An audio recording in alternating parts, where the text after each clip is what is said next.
자, 그러면 다음 내용으로 퀵소트를 다시 돌아보도록 하겠습니다. 자, 여러분들 지난 시간에 퀵소트를 배우긴 했지만 다시 한번 정리한다는 차원에서 한번 보도록 하겠습니다. 자, 머지 소트가 앞에서 뭐였죠? 우리가 디바이드 하는 단계, 그 다음에 머지하는 단계 있는데 머지하는 단계에서 소팅을 건다라고 했고, 퀵소트는 디바이드 하는 단계에 우리가 소트를 건다라는 걸 기억을 하셔야 됩니다. 자, 그래서 기본적으로 퀵소트라고 하는 것 자체가 우리가 피봇 엘리먼트에 대한 걸 선택을 하고, 그 다음에 전체적으로 피봇을 기준으로 리어레인지를 해서 서브 어레이를 만드는 형태를 반복적으로 수행해서 소팅하는 관계를 가집니다.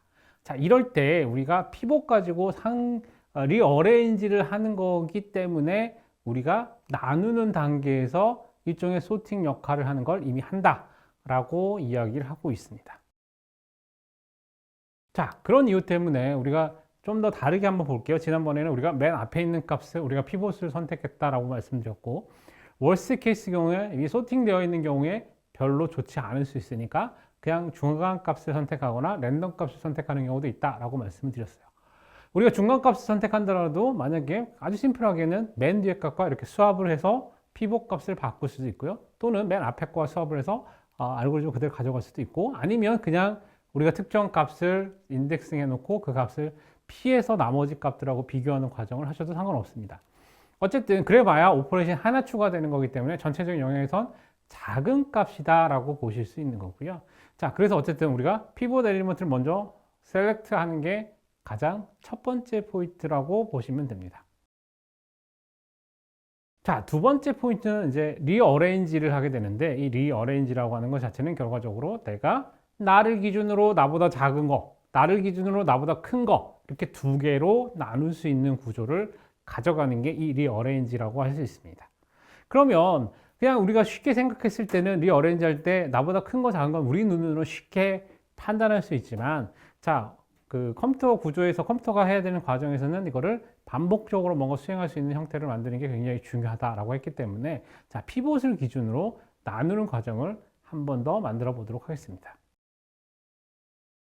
자, 그림으로 보여주는 건데요. 우리가 앞에서 설명드릴 때는 저희가 어떻게 했냐면 그러니까 피봇, S1, S2, unknown이라고 선언을 했었죠. 근데 지금은 이제 피봇이 맨 뒤에 가 있는 거고요. 구조상으로 보면 S1, S2, unknown은 똑같은 과정을 거칩니다. 그래서 먼저 처음에는 아무것도 없는 상태, S1, S2가 없는 상태이기 때문에 사실은 전체는 다 unknown이었죠. 그죠? 다 unknown으로 시작하는 거고, unknown 상태에서 어떻게 하냐면 가장 앞에 있는 놈을 우선 대상으로 먼저 선택을 합니다. 맨 앞에 있는 놈과 지금 피봇과 비교를 합니다. 비교를 해서 어떻게 돼요? n 앞에 있는 놈이 피봇보다 큰 값인 거죠. 그렇죠? 그러면 어떻게 돼요? S2에다가 얘를 넣어야 됩니다. 그러니까 지금 현재 S1, S2 아무것도 없는 거예요. 지금 0인 상태니까 S2를 그냥 하나 더 하면 S2의 값이 인덱스 첫 번째를 가르치도록 영역 정시가 되게 됩니다. 자, 그림상으로 보면 위에 S1일 S2라고 적혀져 있는 부분이 이제 8이 S2에 해당되도록 바뀐 거고요. 자, 그러면 이제 두 번째 S2에 대한 포인트, 세컨드 포인트가 8을 가르치고 있는 상황이 될 거고, 그 상황에서 그 다음 엘리먼트에 대한 것들을 우리가 피봇하고 비교를 하게 됩니다. 그러면 그 다음 엘리먼트는 7이라는 값이 되는 거죠.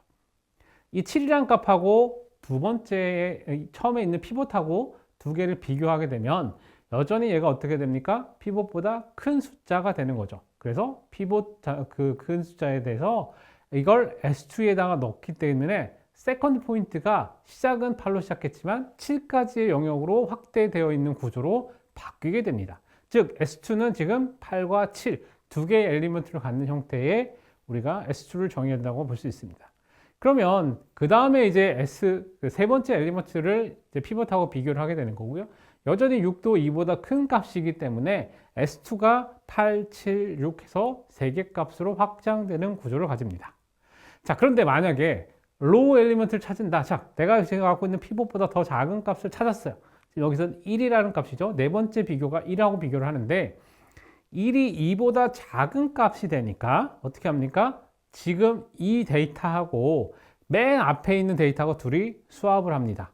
수합을 하게 되고 그 수합을 하게 되면 맨 앞엔 지금 언제 어떻게 됩니까? 작은 값이죠. 작은 값이니까 S1이 되는 겁니다. S1이 되는 거고, 그러면 S2는 어디를 가르쳐야 됩니까? 7을 가르쳐야 되는 거죠. 왜냐하면 지금 시작하는 포인트를 가르치고 있으니까 7에부터 시작해서 7을 가르치고 있어야 되고 S1은 1을 가르치고 있는 상태의 영역이 구분되어야 됩니다. 그래서 8과 7을 바꾸고 그 다음에 여전히 8도 S2에 포함되어야 되기 때문에 인덱스 값을 지금 어디 8을 가르치듯 원래 1인 지점을 가르치던 거를 그 다음인 0을 가르치도록 한가 옮겨 놓고 그러면 1은 S1, 7, 6, 8이라고 하는 3개의 데이터는 S2에 해당되는 값으로 바뀌게 됩니다. 자, 전체적으로 4번에 해당되는 그림을 보시면 전체 영역이 S1은 1, 그죠? S2는 7, 6, 8이라고 하는 값으로 되게 되고 맨 마지막에 두 개인 0과 9는 unknown 값으로 할당되게 됩니다. 자, 이렇게 세 개의 영역을 가지게 되면 우리가 이제 계속해서 원래 알고리즘대로 계속 구동할 수 있게 되는 거죠.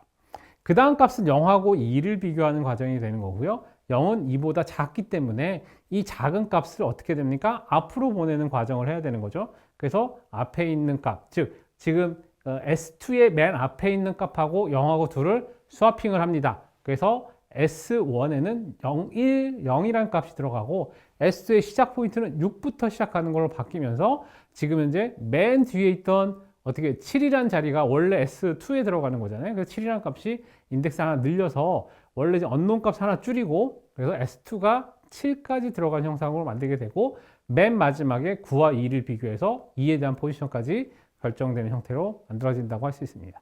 그러니까 9가까지 들어가고 나면 사실은 이제 어떻게 됐습니까? S2의 맨 처음 어떻게 얘기하면 S1 다음 자리인 거죠. 이 자리하고 피봇하고 두 개 수합을 하게 되면 전체적으로 어떻게 됩니까? 피봇을 기준으로 피봇보다 작은 건 왼쪽, 피봇보다 큰 건 오른쪽에 놓이도록 전체적으로 위치시켰다고 할 수 있습니다. 자, 그런데 여러분들 과정에서 보시다시피 순서가 어떻게 돼요? 순서가 왔다 갔다 하죠. 그죠? 자리가 내가 지금 처음에 들어갔던 순서가 계속 보장이 되는 게 아니고 내가 때에 따라서 뒤로 갔다가 밀렸다가 막 이런 완전 과정을 거치기 때문에 얘가 순서가 보장되지 못하는 형상이 있어요. 그래서 이럴 때는 우리가 통상적으로 같은 값이라도 다르게 표현하는 게 중요합니다. 예를 들면 6이 두 개가 있으면 6-1, 6-2 이렇게 표현한다던가 이렇게 해서 이런 경우가 발생하지 않도록 비교 가능한 형태로 만들어주는 게 굉장히 중요하고요. 각각의 엘리먼트가 유니크하기만 하면 얘도 순서가 섞일 염려는 없습니다.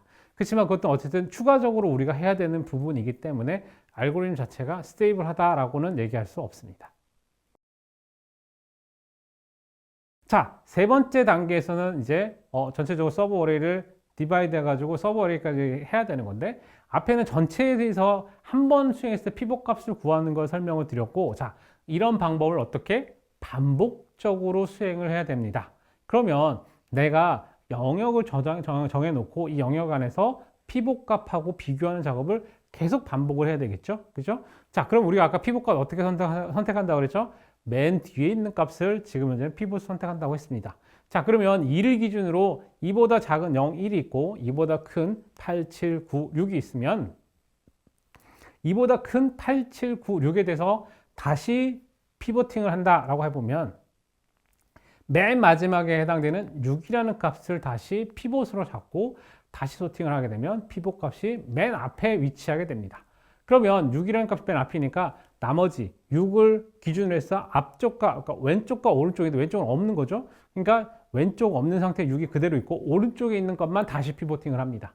그래서 이번에는 8이라는 값을 선정해서 다시 선정을 하게 되면 7, 8, 9가 되고 각각 하나 왼쪽 하나 오른쪽 하나이기 때문에 그대로 끝나게 됩니다. 자, 그래서 전체적으로 7, 9가 양쪽에 있는 상태가 돼서 7, 8, 9 앞에 있는 값에 위로 올라가면 6, 7, 8, 9 다시 위로 올라가면 2, 6, 7, 8, 9 그렇게 들어가게 되는 거고요. 거꾸로 앞에 있는 2에서 기준으로 해서 왼쪽에 있는 값들도 다시 피보팅을 해서 다시 구하게 되면 0, 1, 2 이런 과정을 거치기 때문에 전체적으로 데이터가 소팅된 거는 0, 1, 2, 7, 8, 9 값으로 0, 1, 2, 7, 8, 9 값으로 변경되어서 고쳐지는 걸 확인해 보실 수 있습니다.